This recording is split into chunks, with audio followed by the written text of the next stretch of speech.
I think the first step is realizing that jealousy and envy are human emotions.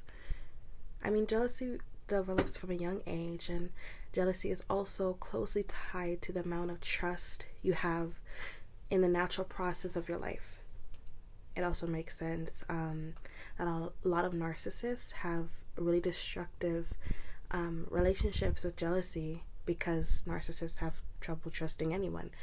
Um, Without trust, you cannot truly and fully experience love in all its fullest and vibrancy.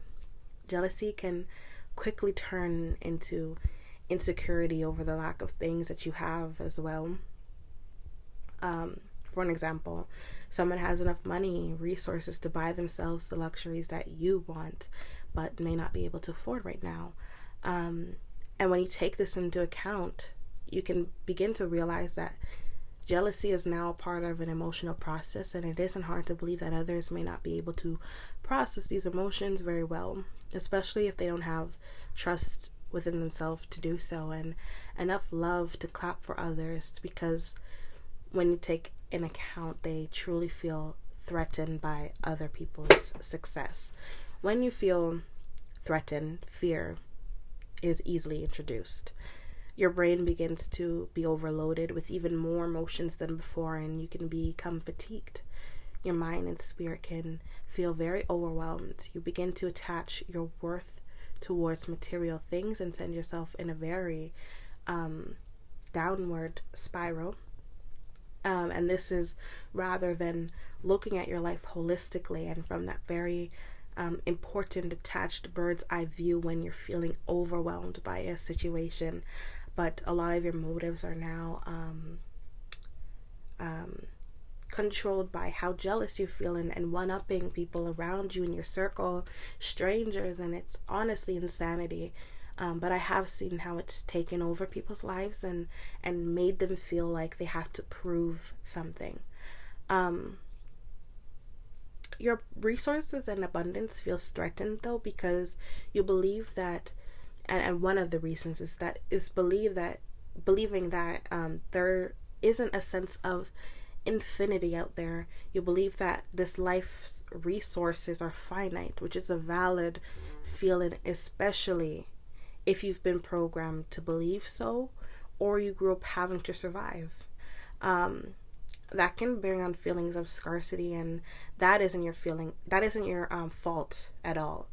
In another episode, I really want to talk about the impoverished mind and how to uncover your own personal sense of abundance and wealth that has nothing to do with money, and to realize that no matter your circumstances, you are worthy and capable of more than you give yourself credit for.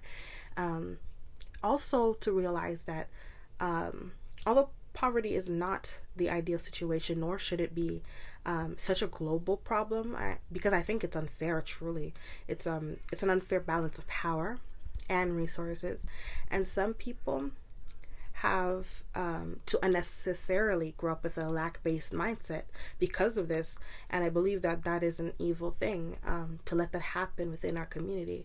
We have the means to cultivate a very beautiful and healthy future. But I believe we've been programmed to mimic these power dynamics within society, and in actuality what we're doing, we get that sense of instant gratification and a sense of power, yes, but you are actually blinding yourself to your own personal power, because it is really easier to feel jealous than to empower yourself and empower another. And just jealousy becomes a cop-out, especially when people are preaching about self-improvement. I believe that the crucial thing in transmuting these energies is also really closely related to our chakras, and most importantly in this context, our heart chakra and our root chakra. And when you dismiss that how those work with each other in this situation, you're definitely cutting off your power. So if you don't understand or subscribe to the ideologies of chakras and based on your belief. What I'm basically saying is how jealousy can be what separates you, or sorry, not jealousy, how you react to jealousy can be what separates you from animals. For example, going back to the previous thought, our heart chakra and our root chakra. Our root chakra is in control of how we feel in terms of our safety and our security, and our heart chakra is important in this situation because it's what allows us to really truly feel that love for another being and build that trust that I was talking about so heavily before. And when you go out of your way to really take away that empowerment and really help our brothers and sisters out here that are struggling, you've actually kind of revoked your own power in that sense, because you're not doing what you're here to do in your self-healing journey and our highest spiritual mission. You're totally disregarding that. And so when we do these little things, these power dynamics within society, we're taking away our power, not adding to it as well. So to kind of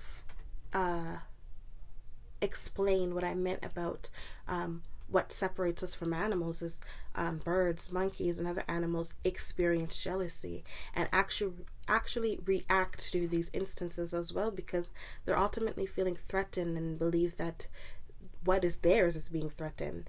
And we as humans have been given the ability to transmute these energies and emotions through art and so many other outlets that animals aren't able to do, and we are able to do.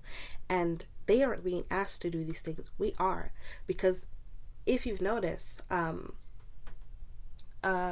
lot of people have been working on themselves and doing things and using their outlets, creative outlets, to transmit these energies, and we've seen positive things within our society.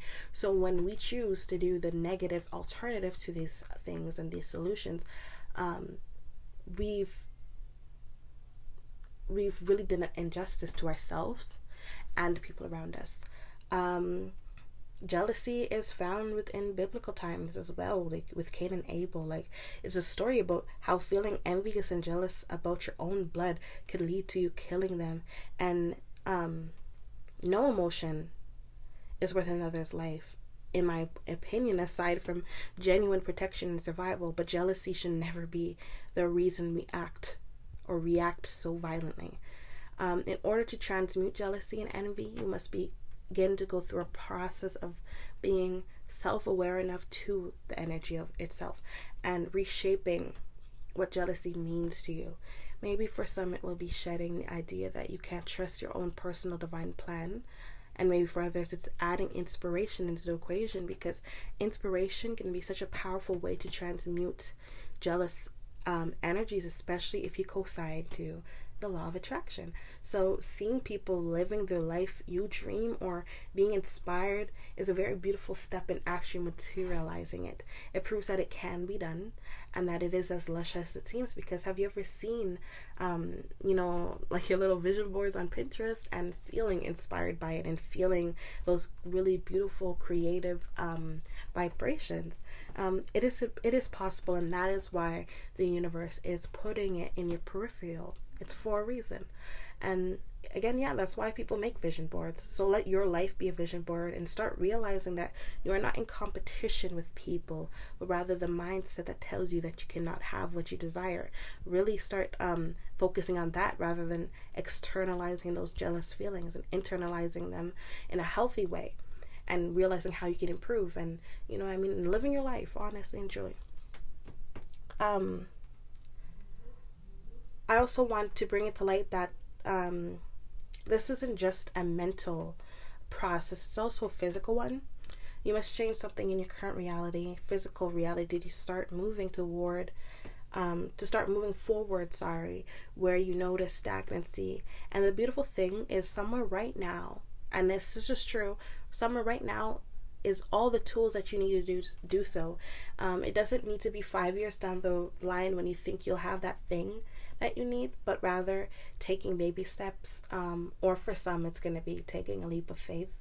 Honestly, it's time to build trust, truth and trust and confidence, and slowly start changing how you view others through this lens of jealousy. And when I think of this lens of jealousy, it needs to be clean, it needs to be kind of refined to really see jealousy in its purest form. And in my opinion,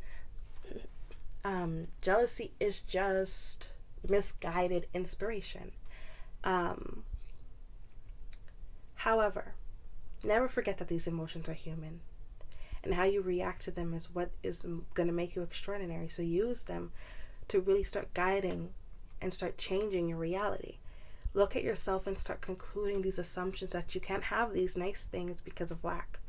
Train your brain to start looking for inspiration and use that multidimensional mindset to see your situation more holistically. Until next time, I'm your host, Athena Smith, and founder of the Classier podcast, where we elevate our consciousness and cultivate a beautiful life.